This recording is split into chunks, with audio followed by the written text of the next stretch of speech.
Tumaya kineki Hawaii pahe woko hakate tanga pipai o pirikite nga taure area o te tahimotuera o te moana nui aquí. Bueno, ha sido en paralelo al FESPAC, se está haciendo un congreso de jóvenes líderes del Pacífico. Este congreso se ha hecho anualmente desde hace ya harto tiempo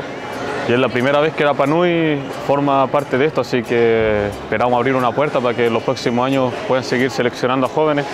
para que vengan también a estos congresos y quizás Rapa Nui también organizar este congreso de jóvenes. La experiencia hasta ahora, porque recién empezamos ayer, ha sido súper buena, conocer a jóvenes de las otras 24 naciones que participan acá ha sido interesante porque uno ve que hay algunos que están en la misma línea, que ya vienen pensando también las mismas cosas, que se puede trabajar en conjunto